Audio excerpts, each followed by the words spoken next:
Hello and welcome to the Health Oddity Podcast, episode 253. And if you listened last week when we were on with Mr. Ben Glasscock, I said that the next episode we were going to be joined by a podiatrist. And this man we have on today is not a podiatrist. Repeat not. He is not a podiatrist. So we've managed to kind of squeeze an extra episode in with a very special guest who's just got back from the World Championships in the sport that we're going to be talking about today. But I'll introduce you to him in a minute. But next week we will be joined by Jack Kirby, who is a podiatrist. Okay, so not today. Anyway, Mr. Peter Lance, Bath, Somerset. How are you doing? I'm doing well, mate. You're getting more polished on these intros. I'll tell you, it's great. Good. And we've actually got we're all over the country today because Pete is southwest in Bath, Somerset. I'm kind of southeast-ish in Chelmsford in Essex, and our guest here is in Harrogate in Yorkshire, which I'm reliably informed is northeast, I believe. So we're joined by Mr. Jonny Skinner. On Instagram, he is Rockstar Dad UK, at Rockstar Dad UK. And for the first time ever, we are doing an interview with someone while their car is being serviced. And he's sat in a Costa Coffee. Other coffee shops are available. He's sat in a Costa Coffee while his car is being serviced. And we're going to be talking to Jonny today. How are you doing, Jonny? You okay? I'm very well. Thank you very much. Yes, I am sat in a Costa enjoying the giant cups of coffee and just taking it all in. It's lovely. Excellent. And you've just got back from, was it Milan? You've just got back from about a week ago? It's close to Milan. So the comp was actually held in Busto Arsizio, which is about half an hour outside of Milan.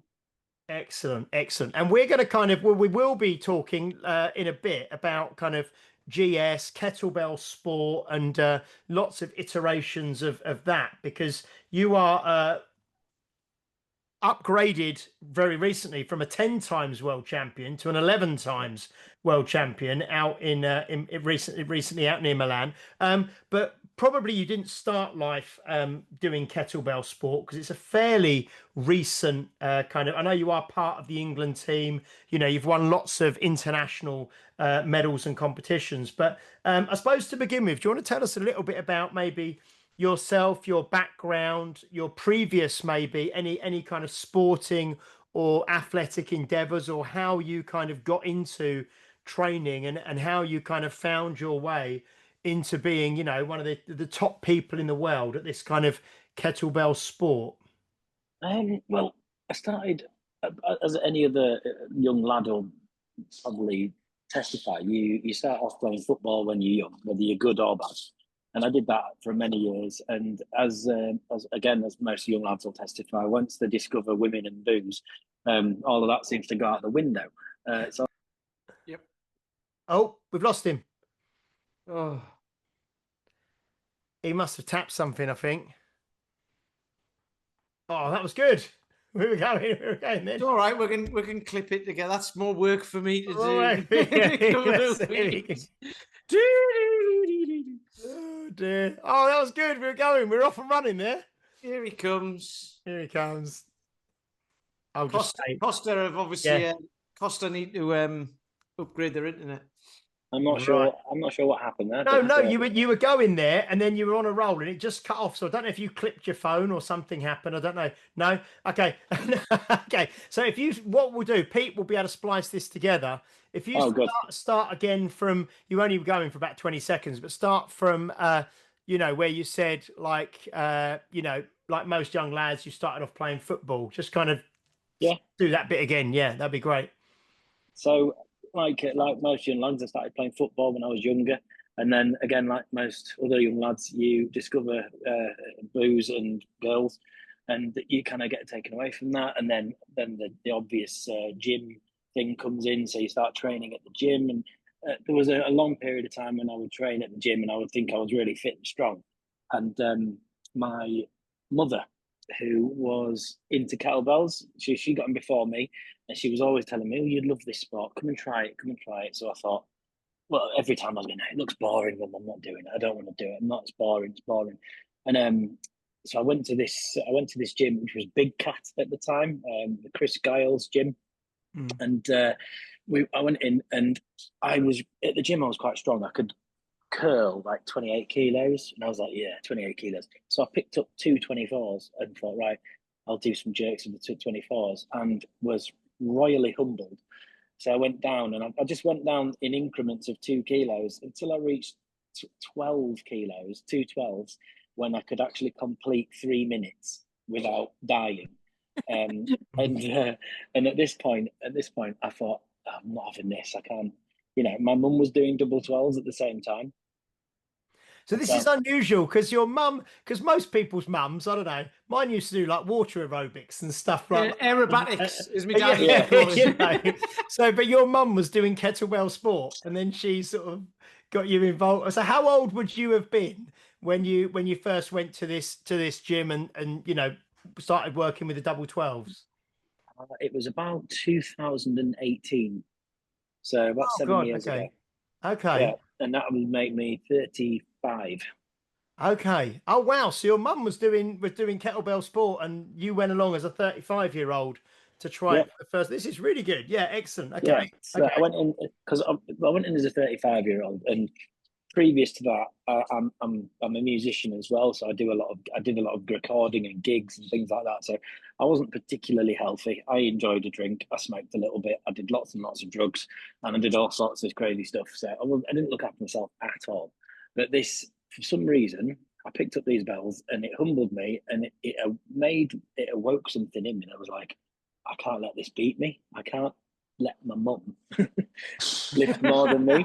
And so I said to her, I said, in a moment of weakness, I said, right, okay, I'll come to the gym and I'll have a go. And obviously that was the story of picking up the 24s and going all the way down. And I just kept going back and going back and going back. And I started lifting, I started doing grassroots competitions. And I got to a point where I started to get pretty good, fairly good. I wouldn't say good at all. I'd say okay.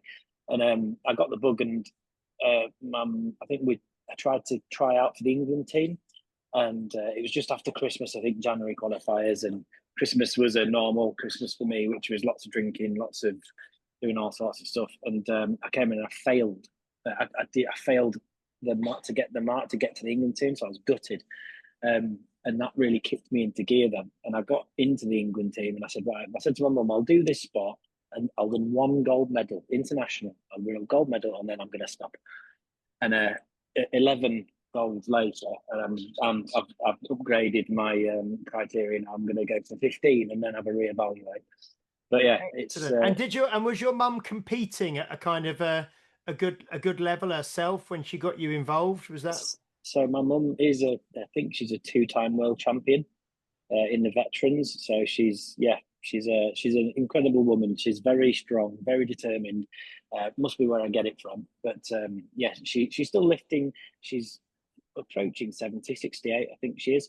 And she's still lifting now. Still, she's knocking out the sets. You know, she comes to train with me. If you see some of my videos on Instagram, she's in the background often with. Oh yeah, I have done. Yeah. The partner's there as well, but my mum generally is in the background lifting away, complaining that I'm getting in the way of the camera. Yeah, because I was going to say, so because I'm doing maths, I think you're approximately 43? 42. I'll be 43 in August. Okay, so 43 in August. Yeah, so your mum, like you said, she's like late 60s now. Yeah, that's incredible. And I suppose like so 2018, I think you said. So that's going back kind of 8 years from where we are now.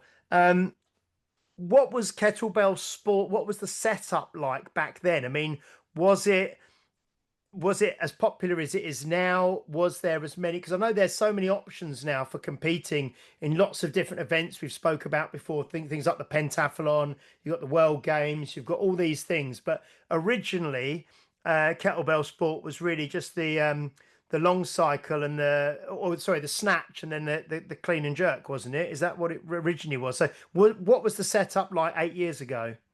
So the gym that I went to primarily did GS Sport, which is the double long cycle, double jerk and snatch. But they did the jerk and the snatch biathlon, and then you could do the long cycle as an additional. And they would generally, you'd qualify for comps at WKSF lifting organisation or the IUKL. I know that marathon sport was available at that point. I don't think pentathlon was, and World Games definitely wasn't.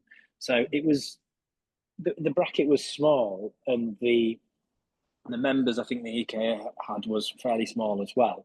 I mean, I've seen lots of lifters come and go, but that in terms of how popular the sport is with people actually lifting kettlebells, at the moment, it's grown massively, and the quality of the competitions has got better. You know, there's the one we just were at Busto Arsizio was absolutely incredible. It was like an Olympic event. You know, the setup was just so professional. You walked up on that stage and it was just amazing. Really, really best one I've been to yet. So it's coming a long way. It needs a boost. It still needs a kick up the arse to put it into the into sort of the mainstream. And I don't think personally, my opinion is that kettlebell sport as a whole, it's not very marketable because it's very difficult, and people go, it's boring. Unless you know what it is, it's boring. So me and my business partner Hannah are trying to develop a relay competition style in a high rocks vein, so we called it KBX, and it's short lifts to try and entertain beginners and get people into that whole the end part of a comp where they do a relay. It's really, really great, and we're trying to bring people in that way and then fire them off to wherever they want to go, you know, whether it's marathon, GS or pen, you know, stuff like that. But it's definitely got the potential to be really, really big. It's just how we get it there is the thing. I think yeah, sorry, Pete, go on. I was going to say that's one of the funny things because like it looks boring, but the athleticism you guys have is mad. It's up there, isn't it? You know, and it's like, and it's not. You're not even. You know, there's only a few people who are that athletic, aren't there? Within the sport itself, because there's loads of people coming up and through. So you can imagine what it'll be like in the future. When people are taking it even more seriously, it becomes a bigger sport. It's like, you know, it produces machines, doesn't it? It's amazing. Well, it is. It's a sport for the stubborn, definitely. You know, it's. I'm very stubborn, and I'm dying at 15 minutes with a 32. But I'm like, I'm not stopping. He's not stopping, so I'm not stopping. And it does require a lot of athleticism, a lot of fitness, a lot of strength. It's a really great. I mean, it's essentially it's an endurance weightlifting sport, you know, and that's why I think in a format that is entertaining, i.e., like short bursts of the lift, it could be really good as a spectator sport. I mean, Ollie, who you've had on your podcast, he commentates on some of these things that we do, and he's absolutely so knowledgeable about sport because he's been in it longer than I have. And it's really great. It provides a link for the person watching who's got no idea to the lifters, and he explains everything. And I think that's what it needs when these competitions are broadcast live, or you know, they're just, or maybe having a PA at a comp so people know what's going on from a spectator sport. But creating that link and creating that excitement is something that we need to do to get the sport growing more. You should be able to do a little like slow motion replay. Like at this point, you can see just when his soul left his body. At around about minute 9. Yeah. You see the colour drain from his lips. Yeah, because I mean, lots of sports, don't they? Like, I mean, something like cricket, which, you know, is a very traditional sport with hundreds of years of history, has now got this kind of 2020 and this kind of more accessible for the spectators, you know. All sports are kind of trying to become more accessible, aren't they? Certainly for spectators, you know. Because I think the kettlebell sport, it has got the potential, like you say, the barrier to actually entry is very low. It's not a sport that requires you to be rich. You don't have to be a member of a golf club or a tennis club, or, you know, I think that's kind of, I don't know if I'm right or not, but it seems that around when we had the pandemic and lots of people bought kettlebells, didn't they? Because they were Yes, something that yes, was easy to use at home, didn't take up a lot of space. You could kind of just do it in the back garden, even if you only had like a small, like a postage stamp kind of courtyard back, sort of back garden. You could go out, or you could do it in the lounge or the kitchen or whatever. yeah. I mean, are you finding that are young people getting involved in this? I know when I've been to a few of the shows in a few of the comps in Northampton and things, there are some young people getting involved, but is it something that young people come into, or is it more that they would maybe be the sons or daughters, or of people who do it that would bring them in? I mean, is it a sport that attracts young people at the moment? I think so. Yeah. I mean, I don't know whether you know of Steve Gordon up at Toon Over in Darlington. Yeah, the name rings a bell, and I think we're probably Yeah, connected online. Yeah, yeah. yeah. He's got an absolutely superb youth team. He's got some absolutely incredible lifters. The guys and the girls that he's got up there, and they're all kids between sort of, I don't know, maybe early teens and 17, 18, something like that. I think the trouble is keeping them in the sport when they reach 18, like me with the football. They go to uni, or they just go and get a job, and they find it difficult to manage the time to keep doing it. But the sport is definitely attractive to kids, and he's proof of that, because he's taken an England team to the Youth England Championships, and we've got a really, really strong youth team. Watching them lift at Corfu, at the IUKL comp in Corfu, it was amazing. They were absolutely fantastic. So it is there for kids. I think it's just a case of getting them. It's that bridge between not doing it at all and then having a go. My kids have had a go, and there's some of our KBX coaching sort of gym that we have. We've got some kids down in Beaconsfield, where it's based, who are into it as well. So it's definitely got that attraction. I just think it's not quite as attractive as it could be. Because you mentioned High Rocks earlier, obviously, and that's just exploded, isn't it? And I think that's a very simple format that for whatever reason, it's just kind of taken off globally, and thousands and thousands of people take part. In fact, one of the friends of the show, former guest Laura Shanks, has just flown out yesterday to Chicago for the World Championships out there. But I mean, so that's kind of becoming a kind of a legitimate sort of global sport now. And I think if you could, well, like you said, what did you say? Was it KBX? Is that what? Yeah. So KBX, this format, if people could, because lots of people know. I mean, it's amazing. We're talking to you, obviously, and we've had the podcast. We had lots of people from GS kind of backgrounds on, but still, I think the majority of if you think maybe 10% of the population go to a gym, so most people may know what a kettlebell is or what one looks like, but still probably the vast majority of the general public don't know that there's such a thing as kettlebell sport, do they? They just know there's a kettlebell there, and they may think, oh, you can swing it, you can row it, you can press it, but it's not known as a sport. But I suppose that will come, won't it? I suppose that's what you're trying to do with the KBX stuff. Yeah, definitely. We're trying to push the sport. I mean, it's got different levels of how big it is in various countries. For example, I win a world championship and I come back to Harrogate and nobody cares. But some of my competitors, they will win. Like, for example, the Indian guy, Nirav, a really good guy. He came second, and he was on the national news, with his silver medal. And I'm like, I want that. That's quite funny, because you can't even get Harrogate interested. He's got 2.5 billion people or whatever it is in India watching him on the telly. Exactly. He's on the national news, and you're sat in Costa Coffee talking to us. Yes. And there's no place I'd rather be. No, it's great. It's at different levels with exposure. I think from how I feel it is, you've got to make it a bit more rock and roll. You've got to make it cool. People to look at you and go, "He's cool. What's he do? I want to do that." So it's funny because if you look at, like, I mean, we interviewed a lot of strongmen on here, strongmen and women and stuff, and that's lifted really heavy stuff, and they're all like massive. And, you know, you look at like Olympic weightlifting and those have got like, you know, they move really well and they've got the deepest squat and they're lifting stupid heavy weights and all that.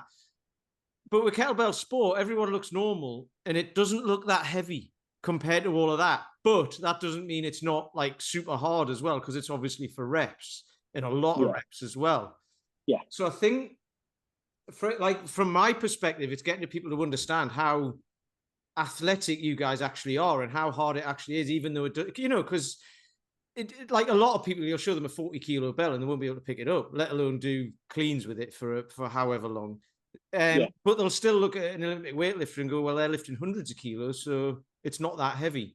I can't lift it because I'm weak, but you should be able to lift more than that because you're an athlete. And it's like, you know, there's that lack of understanding, I think, of how hard it actually is.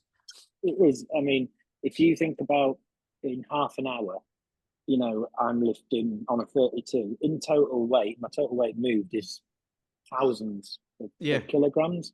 And, you know, it's tons. It could be 15, 16 tons worth of weight moved.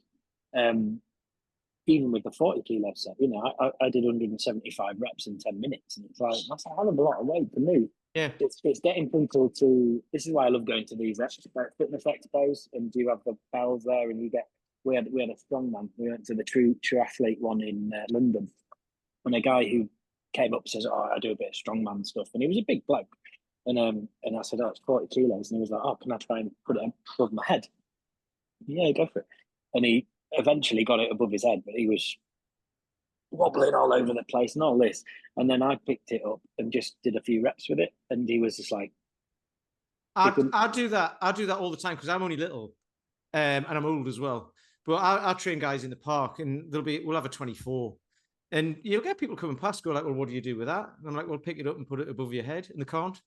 Yeah. And one of the guys who I train's 56 and he's wiry, he's a cyclist and all that, but he can press a 24 like it's nothing.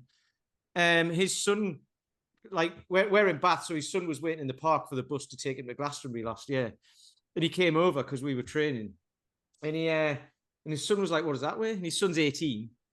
You know, he's like, what does that weigh? He was like 24. And he was like, all right, okay, not much then. And it was like, well, pick it up and put it above your head. And he couldn't do it. He couldn't. And then I said to his dad, Andy, pick that up. And he was like, boss, straight above his head. Yeah. And the kid, he just went, he goes, oh, that's old man strength, isn't it? And I'm like, bollocks. He works in an office. Old man strength used to be working in the factory and all that. And your dad was always super strong, wasn't he? And I was like, no, it's because he's trained it and you're doing something else. And it wasn't like to show him up or anything. It was just an interesting thing because he's 18. He should be like, you know, he's getting stronger and stronger, and he's genetically at his getting towards his prime. So yeah. But it's like you said, Johnny, like if you're used to going to a conventional gym and lifting, say, with dumbbells or a barbell, and like you said, you used to be able to like curl 28-kilo dumbbells. So then you think, oh, it's like this the old thing, isn't it, where people start to get involved in kettlebells and they think, well, I'm going to buy a few for home. And they look at the weights and they think 12, no, 16, no, 20, no, probably like a 24 or a 32, you know, because they've got no idea what they're going to do. And it's the same when we've had like Mr. Mace Man on here and we've done stuff to do with maces. And I know obviously Hannah does a lot with maces. I don't know if you do, but then again, you compare, well, a kettlebell, I can use a 24. So a 10-kilo mace is going to be really light, but because it's something totally different, it's like you've got no kind of way of judging the weight you should be using, you know, because people underestimate the weights, don't they? Yeah, mace is bonkers. I tried to do it. I was doing it. We went for a training session with Ollie up at Wolfpack, and me and Hannah went up, and she said, "Oh, try this mace," and I was like, "Oh, go on then, I'll give it a go."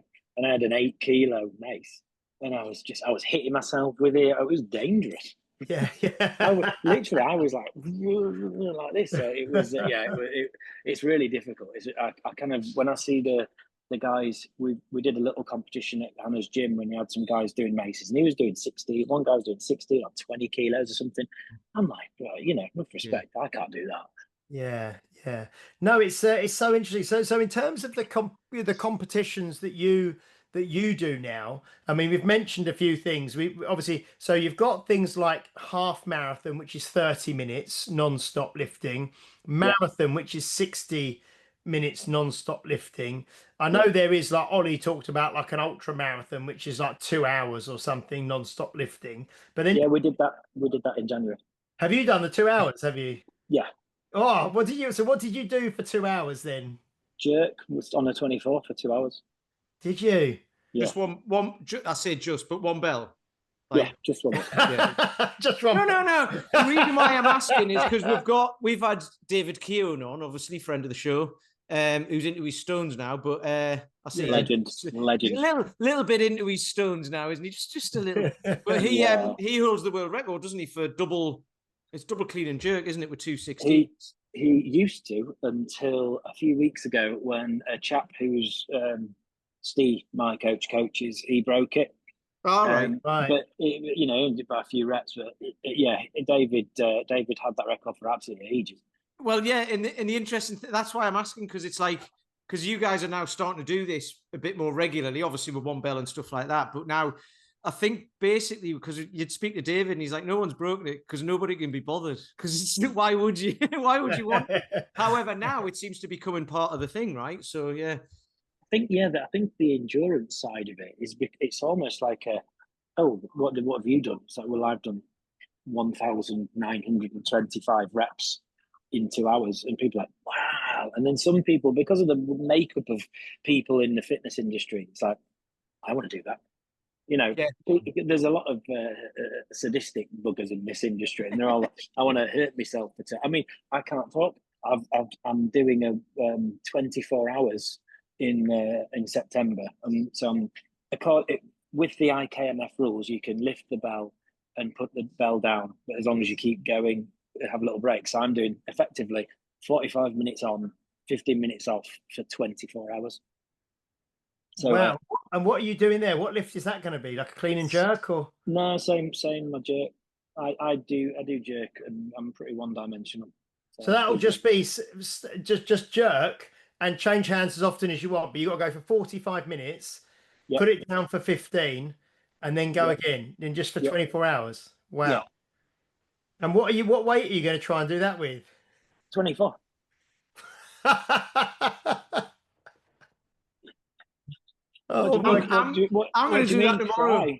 What are you going to do it? What am I going to do it with? What weight are you going to do it with? Yeah. And is that what? Are you going to do that for charity or something? Or is it just going to...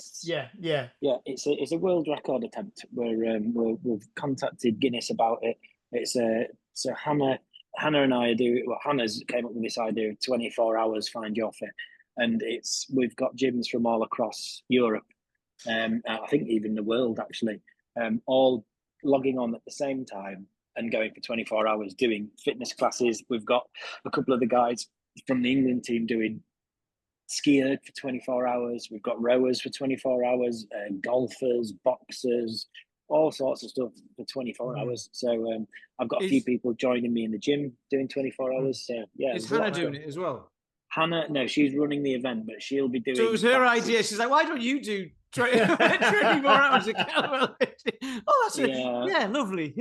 Yeah, thinking about it. Yeah. No, she's to be fair, she's going to be running classes for 24 hours. So she'll be doing a class every hour for 24 hours, which in itself is an achievement. So that's happening on September the 5th, and that's going to be really interesting because that'll be the longest anyone's lifted a bell for in those parameters has been 12 hours. So I'm going to say, yes, you're going for the Guinness World Record, but no one has done this before. This is the first time it's been attempted and registered properly. And wow. Yeah. Okay. Yeah. So it's going to be interesting. It's going to be interesting. And how do you go about, probably I would imagine that like you said, pig-headed kind of, just grit, because that's got to be mainly, obviously you physically have to be able to do it, but that's mainly mental, isn't it? That when you start doing these, even like 30 minutes, an hour, 2 hours, but that's got to be mainly kind of mental, hasn't it? The kind of thing that will get in most people's way. Yeah. It's purely mental. Not purely. I think you have to have a level of fitness that enable you to do it. The important thing for this thing is the fueling, rest, whether I can I'm going to come off at some point and I'm going to go and I'm going to sleep for 10 minutes and then someone's going to give me a kick in the ribs and I'm going to get back up and start lifting again, you know. And so it's not about pace either. So I don't have to hit a certain rep speed. As long as I keep that bell moving, it's all about what's up here. You know, it's that tenacity of I'm going to do this. And because I'm like I say, I'm an awkward bugger. I want to do it because people think I can't. You know, so it's like, well, I'll do it anyway. And have you done any? We've spoke about this before because we've had Mark Tonner on, who did a 24-hour deadlift challenge for like suicide prevention. He's like a he's like a military veteran who's only got the use of one arm, so he does deadlifts with like a sling. So he did a 24-hour deadlift. We've also had people who do like 24-hour running, you know, like round a running track. And we've spoke about this circadian rhythm thing before. Like when you try and go for 24 hours, at a certain point of time, your body just wants to go to sleep because it's meant to go to sleep at night, you know. So have you done anything for 24 hours before, like in terms of a challenge, or how are you going to train to, except drinking? What's that? Except for drinking. Except drinking. Yeah. I could see his face. He was like, well, actually. No, but have you done any kind of like physical challenge for 24 hours before? No, yeah. Because will you try and do? Because like when people go like, I know that when, say for example, like a boxer's going to go from England to Vegas and they're going to be boxing, they try and sort of start training at the time that they're going to be fighting out there here to try and get the body kind of accustomed to it and the body clock and things. Would you start doing some like middle of the night sessions or? Yeah, you think you're gonna do? I've got a few planned. So I'm gonna go through the night, and just get used to, I'll recognize what I'm going to be feeling at certain points during that lift, so I can identify what I need at that point.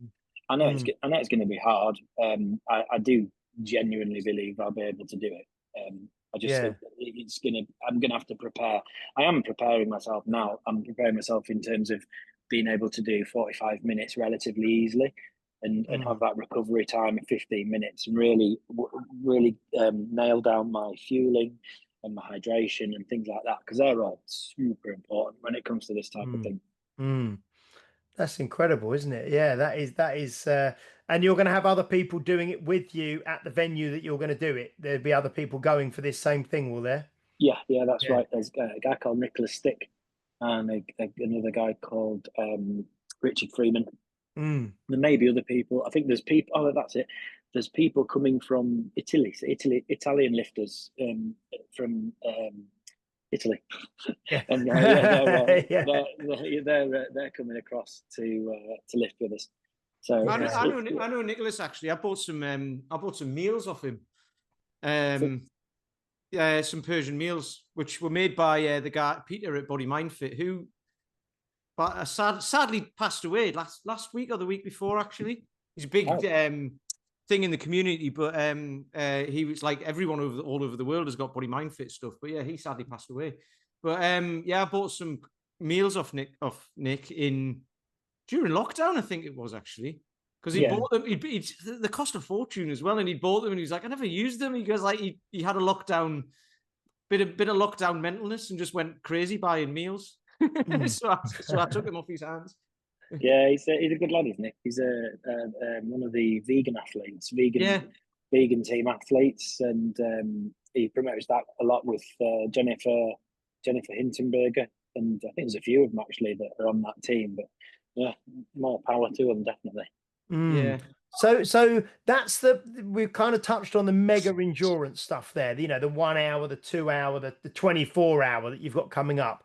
And then kind of on the flip side of the coin, you also do this very heavy 10-minute kind of world game stuff as well, don't you? So is that, because I think you've just won, what have you just won the kind of the world championship in? Which event did you just win in Milan?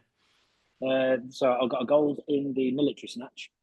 Yeah. I came second in the one-arm jerk on the 32.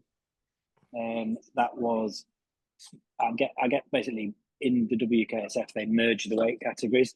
So I'm in this 87 up to 87, and then I was merged with 3 heavyweights that were all 5, 6. I think one of them, the one who won, was 30 kilos heavier than me. Okay, My good buddy Fran Cuenca, they're all lovely guys, but he can lift for ages. He's an absolutely superb lifter. So I don't get near him, or I'm catching him up a little bit, but yeah. And then in Parma, I won the gold on the one-arm jerk, 40 kilos, and got a world record in my weight category on that as well. Wow. So what's the military snatch that you mentioned first of all? So the military snatch is snatch, but multi-switch, but for 12 minutes. So the military snatch is what the Russian military do in full army regalia, and they're sort of, one of their standards is to lift for 32 for 12 minutes in full military gear. And so that's where it came from. And obviously they have different levels. I did it on the 24, and I'm going to go on the 32 next year. Have a go at that, because I think I've achieved as much as I can on the 24 with that. But yeah, it's just multi-switch snatch for 12 minutes. So it's good. Oh, so it's not a different technique or anything like that. It's no, not different. It's still snatch. It's just multi-switching. Yeah. Right. Yeah. Wow. And on that, is it, if you were to put the kettlebell down, your set stops, you can't put it down for the 12 minutes, or? Yeah. It's you're not. So in the IKMF, if you put your bell down before the time is up, this is in the marathon. Your whole set is gone. Yeah. It's zero. You're allowed to put the bell down. The same lift, you're allowed to put the bell down in WKSF through it, and your reps will count. But yeah, most of the time, like with the World Games, that's. So then you can't pick it up again once you put it down. That's the set finish, but your reps count. Okay. Yeah. There's lots of little different changes in the rules between each lifting organisation, which you've got to be aware of when you're lifting in all the different ones. And then the 40 kilo jerk, you do that for 10 minutes, do you? Yeah, and that's change hands as often as you want, but you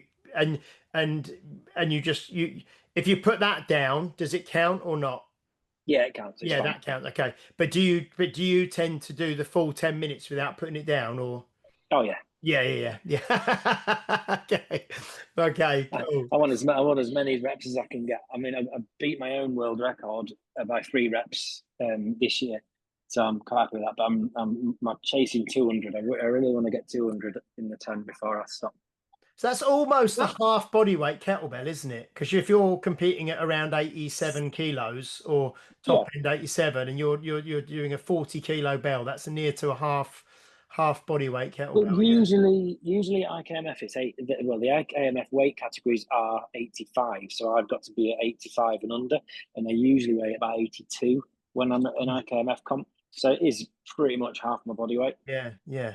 Wow. It's really interesting on this as well, because you're like, well, why don't you just use a lighter bell and do more reps? But it's like a point system, isn't it? So you've got to get like to the point where you can do 10 minutes or whatever it is, but keep going as well, but get a good cadence. It's like, it's really mathematical, isn't it? How you fit it all in. It is in World Games, there's 2 weight options: female 28, male 40, and that's just it. And so it's rep for rep. But in the IKMF, you can use right the way up to a 40 kilo bell. So, like say, I could lift 40 kilos for 30 minutes, and someone else could lift 28 kilos for 30 minutes, but he'd have to get a hell of a lot more reps than I would to make it even, because there's a coefficient applied to each bell weight in that one. And then with the WKSF, which is a bit different, they have specific weight, so that you can't get any heavier than a 32, which is the elite weight, and then you have a coefficient according to your body weight and how many reps you've done in the set. So you could do between 420 and 450, and you'd have a 1.2, for example, coefficient. But then when you went to 450 to 480, it would go up to 1.3. So it's a bit complicated, but it makes it a little bit more even, if you know what I mean. There's a reason for the coefficient. Sounds like there must be some good Excel spreadsheets used at these things. Yeah. Yeah, we've got mathematicians on the judging panels, like going like this. Yeah. Wow. And have you ever tried, or have you ever done pentathlon, or is that not something that interests you, or you have tried that as well? Yeah, I've done pentathlon. Did it at the qualifiers. I actually qualified in it to do it, but I don't know. I prefer doing these. The things that I'm good at. I've always said this to people that I coach: is that if you want to be really good at something, like really good, just do that thing. You know, and a lot of people, when they come into the kettlebell world, the problem is they do one thing, and then they go, "Oh, I've done that now. I think I'll try this," and you generally end up being bang average at everything. You know, rather than sticking at something. But people go, "Oh, it's boring." But it's like, yeah, but that's the thing. Put aside the entertainment factor. If you want to be the best at it, drill it, drill it, drill it, drill it, drill it all the time, every time. That's where, and Ollie said this himself. So it's not a slight on him or anything, but he was like, he could have been better.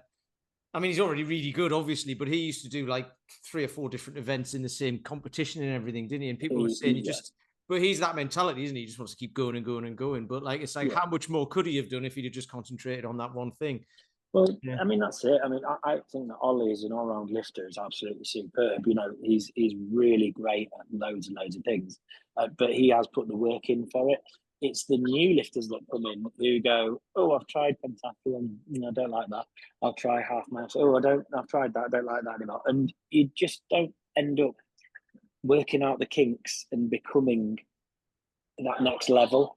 And I think I've literally done jerk from the minute I stopped doing GS, which was about 2021, something like that. I've done nothing but one-arm jerk. It's interesting though, because it can be done the similar way to, like, you know, how it's done for the Olympics and stuff like that in certain countries. They just get people in and they go, right, you're going to be good at that. You're going to be good at that. You're going to be. So the guy mentioned, I can't remember his name, but who's got the youth team. Like you say, people will do some stuff and then go, "Oh, I'm not sure about that. I'll do that instead, or I'll do that." And it's like, where does the enjoyment come from? Does it come from the variety, or does it come from actually being really good at the thing that you're doing? And then does the enjoyment come from that? Because then you start winning and you get the points and all of that. Do you know what I mean? So it's like, you can be like, well, I want to do pentathlon, but I'm really good at I don't know, marathon or whatever, but I want to go over to pentathlon. However, I'm really good at that. So that could spoil the enjoyment of it, couldn't it? Because you never win in it, because you're not doing the thing that you're really good at, and you're not winning the thing that you're not built for, sort of thing. So it's interesting to get kids involved in that way. So then it's like, actually, you know, if you want to win, do that. And it might make it easier for them to make the decision, I suppose. Yeah. I mean, there's Steve and his lifters, he does exclusively GS lifting. So his lifters literally do jerk, snatch, long cycle, and that's it. But I think in terms of the enjoyment factor, I don't know. I get enjoyment from training and then seeing my results, or seeing the result of that training come out on the platform. And you know, when I got a medal put on my neck, that's where my enjoyment is. I love that competitive, competing side, and proving to myself that all the work I put in, it means that I've earned this medal. You know, it's the competing, the training, all that hard work is really, really cool for me. I don't want to just come and take part. I've never been like that. I want to win. I want to win. I want to at least get on the podium. You know, that's all. For me, that's the enjoyment side of that battle. You know, that sort of seeing someone else being 2 or 3 reps ahead of you and going, right, I'm going for you. That whole side of it is really, really interesting to me. I don't think kids get that because they're not. I don't know. It's difficult now because at school they don't have first, second, third anymore, do they? You know, when they're doing sports days and stuff like that. Participation and stuff. Yeah. So they're not taught what winning feels like. Because we spoke about this is where, hang on. This is where we need a Patreon account, right? And go, right, we're going to stop there. And then we're going to do all the politics stuff about kids not medals in schools and stuff like that. But you have to pay for that. Honestly, James, new business model there for you. Let's do the controversial stuff on the other side. Yeah. I was going to say, Pete, because you've talked a lot, haven't you, about the book mastery and about the kind of dabbler and the rest of it. And really to master something, you have to you have to kind of just put the time in to do it. And I think that so many people, this is where like people who run, people who are really good runners, obviously the best runners in the world are the people who win, like, you know, the marathon majors, you know, your kind of Kipchoge's and those kind of people. And then you get people, I'm not saying that but people think, oh, running's a bit boring. I'll do like, I'm not saying this is the same for everyone who does it, but I'll do triathlon, because then there's 3 things I can do. You know, I'm going to be running, I'm going to be swimming, I'm going to be cycling. And then you've got people who do like maybe obstacle course races and things like high rocks, like we mentioned, where there's a bit of running, but there's also this and there's more variety. So I suppose from a, if it's just a recreational thing and you're doing it for your health and for your enjoyment and to participate in something, then doing, or Spartan race or something like that, you can have as much variety as you want. But actually, if you want to be really, really good at something, like you say, you have to focus and niche yourself down, don't you? And then you have to have that mentality of, well, I'm not going to, and Dan John talks about it. He says, have the courage, you know, not to get bored, you know, or not to use boredom as an excuse for doing something else. Because, that's boring, I'm going to do something else, when really you're just saying you're bored because you don't really want to put the work in. Do you know what I mean? To do the one thing. Yeah. I could never imagine getting bored, because I'm not perfect. You know, I'm not a perfect lifter. I've got more goals now than I had when I started. You know, I want to get to 600 on the 32 in half an hour. There's so many things I want to achieve, and you can't get bored because I haven't finished it yet. You know, if I don't even know how I'd get to the point where I would get bored of doing it. You know, I just find there's so much there that I need to do that I can't. It's going to take me forever to. It's what I love about kettlebell sport, is that you never complete it. You know, you never get to the end of it and go, right, done that. I was about to say your Instagram profile will look great in the future when it's like Jonny Skinner, Kettlebell Rockstar Dad or whatever. Kettlebell Sport completed it, mate. Yeah. I was just looking. I just did some maths just there. So for you to do 32 kilos jerks in 30 minutes, 600 reps. That's 1 rep every 3 seconds for 30 minutes. So that's 20 reps a minute for 30 minutes. Yeah. Yes. Wow. I've done 20 minutes at 20 RPM. Okay. And what's the most you've done in 30 minutes? Did you say 514? 514. Okay. Yeah. Wow. Yeah. So to put that in the context for anyone who's like looked at the strong first snatch test and stuff, that which is like 100 reps in 5 minutes. 5 minutes with a 24. It's basically that, but for longer. For 30 minutes. 5 times as long with a 32. With a 32 and jerks. Yeah. God. Yeah. Yeah.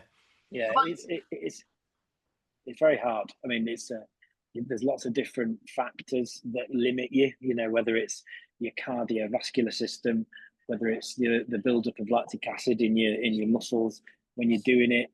You know, it could be the heat, it could be your mindset that day. There's so many different things, and everything has to fall into place. You definitely have to be fueled and hydrated. That's something that I've really found over the last few competitions. Fueling and hydration. Sometimes it's more important than the actual training itself. You know, because you're expelling so much energy and so much water if it's hot. If you don't have enough in the tank, you're scuppered by midway through your sets. So all that stuff is so important. But yeah, it's my favourite thing that I've ever done ever. And I absolutely love it. And in terms of just a touch on this before we kind of wrap up, is like, because I know obviously doing that amount of time, a lot of people have. I mean, in terms of hand care and what with the jerk is what you're going to be doing the 24 hours. How are the hands over that period? Because I presume when you like swing change to the other side, you change with 2 hands, or do Yeah. you? So do you find, do the hands, do you get hand tears and things like that when you're doing? Not with the jerk, no. Not with jerk. The only thing I found when I've done a long set, so marathon, is when I go like that and it goes swing through my legs. These parts of my hands wear and they get sore here. Yeah. But then some people have also said to me, be careful when you're doing a 24, your hands will start to swell. So it's all a bit of it's a new thing for me. So I'm not sure, but I'm sure it'll be fine. Yeah. Oh no, it is incredible. It's incredible. And this is September, yeah, where you're doing the 24 hours. Yeah, brilliant. Yeah. And will there be some kind of live stream just going the whole time? Yeah, there will. Yeah. Oh wow, yeah. Well, no, you have to let us know nearer the time, and we'll put it out, because that'll be incredible to.